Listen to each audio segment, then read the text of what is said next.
आज रूबी की रसोई में बन रही है राइस पापड़ी या राइस मठरी, जो भी आप कह लें।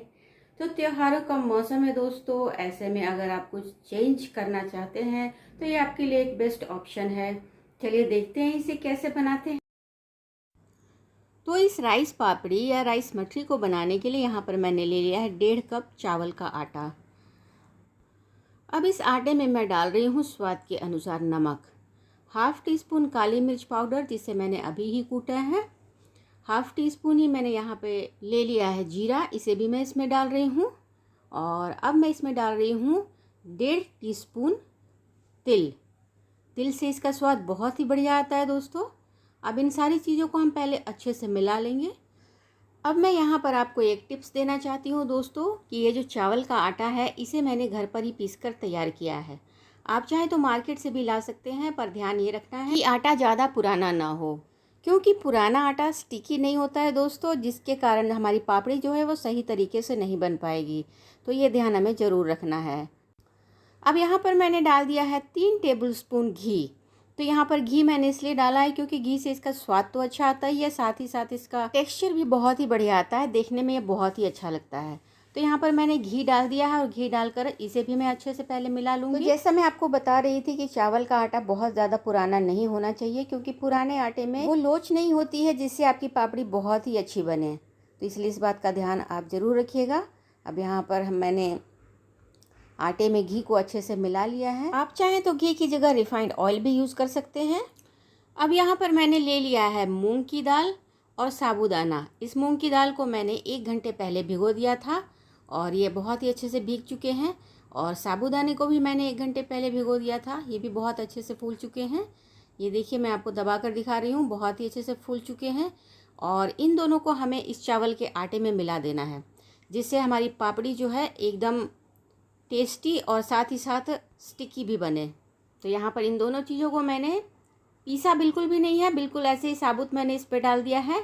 और इसके साथ ही मैं यहाँ पे डाल रही हूँ हरी मिर्च का पेस्ट, हरी धनिया और थोड़े से करी पत्ते मैंने कट करके इसमें डाल दिए हैं।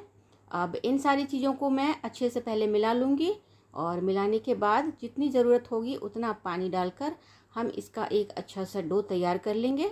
तो मूंग की दाल से हमारी पापड़ी का जो है स्वाद बहुत ही बढ़िया आएगा दोस्तों। और साबूदाने से हम जो डो तैयार कर रहे हैं वो एकदम स्टिकी और थिक बनकर रहेगा। मैदे की पापड़ी तो हम हमेशा ही बनाते हैं दोस्तों, आप एक बार इस तरीके से चावल के आटे की पापड़ी बनाकर देखिए, बहुत ही टेस्टी और लाजवाब बनकर तैयार होते हैं दोस्तों। और इसे आप 1 से 1.5 महीने स्टोर करके भी रख सकते हैं, ये बिल्कुल भी ख़राब नहीं होता है। तो सारी चीज़ें हमारी बहुत ही अच्छे से मिक्स हो चुकी है। अब यहाँ पर 2 टेबलस्पून के लगभग मैंने पानी डाला है और पानी डालकर हम इसका एक अच्छा सा डो यहाँ पर तैयार कर लेंगे। तो हमने यहाँ पर मूंग की दाल और साबूदाना दोनों को ही साबुत डाला था दोस्तों, जैसा कि आपको याद होगा। तो उन सबको भी हमें अच्छे से मिक्स करना है और मिक्स करने के लिए हमें थोड़ा सा, मतलब जो हम नॉर्मल आटा गूंथते हैं उससे 2 से 4 मिनट ज़्यादा समय हमें इसमें लेना है और अच्छे से इसे चलाते हुए मिलाते हुए मिक्स करना है। तो ये देखिए, मुझे इसमें 8 से 10 मिनट का समय लग गया और एक अच्छा सा डो हमारा यहाँ पर बन कर के रेडी हो चुका है। अब हम इसे ढककर 10 मिनट के लिए रेस्ट करने के लिए रख देंगे। 10 मिनट के बाद डो हमारा अच्छे से सेट हो चुका है। तो चलिए अब हम इसकी पापड़ी बना लेते हैं। इसे बनाने के लिए हम इसी डो से छोटे छोटे पेड़े तोड़ लेंगे। आप चाहें तो इसे प्लास्टिक की शीट पर रखकर और किसी छोटी कटोरी से दबाकर भी पापड़ी का शेप दे सकते हैं, और इस तरीके से हाथ के ऊपर रखकर भी आप इसे बना सकते हैं। ये देखिए, बिल्कुल इस तरीके से। अगर साइड कहीं पे आपको थोड़ी सी फटी हुई लगे तो अपने हाथों से ही थोड़ा सा दबाकर उसे सही शेप में कर दे। और ये ऑयल में जाकर बिल्कुल भी फटने वाला नहीं है, आप ध्यान दीजिएगा। तो एक एक करके यहाँ पर सारी पापड़ी को मैं बनाकर पहले तैयार कर लूँगी। एक दूसरा भी मैं अपने हाथों में आपको बनाकर दिखा रही हूँ। ये देखिए, अगर आपको इस तरीके से बनाने में दिक्कत हो तो आप सीधा प्लास्टिक की शीट लें और उसके ऊपर आटे की एक बॉल को रखकर और कटोरी से दबाकर इस तरीके की शेप भी दे सकते हैं। तो एक एक करके हमने यहाँ पर जो है सारी पापड़ी को तैयार कर लिया है। अब चलिए इसे तलने की बारी है। तो इसे तलने के लिए मैंने गैस पर कढ़ाई रख दी है, उसमें तेल डाल दिया है। अब ध्यान यहाँ पर हमें ये देना है दोस्तों कि इसकी फ्लेम ना तो हाई होनी चाहिए और ना ही लो होनी चाहिए। मीडियम फ्लेम पर हमें इसे बनाकर तैयार करना है। तो यहाँ पर जैसा कि आप देख रहे हैं कि मैंने एक छोटा सा डो डाल करके यहाँ पे देखा है, तो ऑयल हमारा बिल्कुल सही गर्म है। एक एक करके मैं इसमें अपनी जो भी पापड़ी हमने बनाकर रखी हुई है उसे डाल दूँगी और फ्लेम को हम मीडियम ही रखेंगे।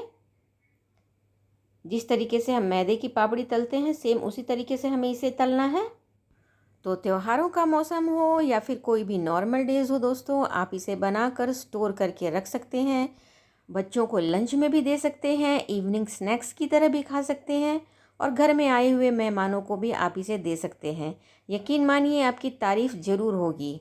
तो आप एक बार इस विधि से ट्राई करके ज़रूर देखिए इस चावल की पापड़ी को। तो अलट पलट करते हुए मैंने पापड़ी को अच्छे से सेक लिया है। ये देखिए इसका कलर कितना प्यारा लग रहा है। तो अब मैं इसे निकाल लेती हूँ।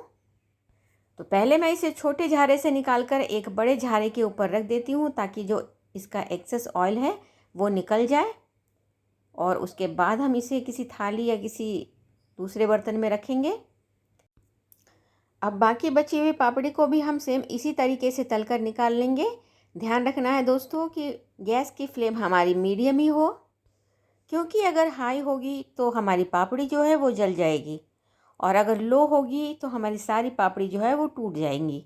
तो इसलिए हमें इस बात का ध्यान रखना है, शुरू से ही हमें मीडियम फ्लेम पर ही सारे पापड़ी को तलकर निकालना है। तो यहाँ पर ये देखिए दूसरा बैच भी हमारा जो है रेडी हो चुका है। इसे भी हम निकाल लेते हैं सेम इसी तरीके से जैसे हमने पहले निकाला था। और निकालने के बाद अब हम इसे थाली के ऊपर नैपकिन रखकर उसके ऊपर निकाल लेंगे ताकि इसके बाद भी जो ऑयल इसमें हो वो सारा अच्छे से हमारा नैपकिन जो है वो एब्जॉर्ब कर ले। तो ये देखिए यहाँ पर बन करके रेडी हो चुके हैं हमारी राइस मठरी, राइस पापड़ी। ये देखिए मैं आपको तोड़ कर दिखा रही हूँ, कितने क्रिस्प, कितने खस्ता लग रहे हैं ये। हमारे घर में ये सभी को बहुत पसंद आते हैं दोस्तों, क्योंकि इसमें बहुत सारे मसाले, तिल और मूंग दाल, साबूदाना, हरी धनिया, करी पत्ते सभी कुछ मिले हुए हैं। इसलिए बहुत ही टेस्टी बनकर ये तैयार होते हैं। ठंडा होने के बाद आप इसे एयर टाइट कंटेनर में डालकर महीनों तक स्टोर करके रख सकते हैं, बिल्कुल मेरी तरह। वीडियो अगर पसंद आई हो तो मुझे सपोर्ट करने के लिए मेरे चैनल को सब्सक्राइब ज़रूर करिएगा दोस्तों। मिलती हूँ अगली वीडियो में। Take care and bye bye.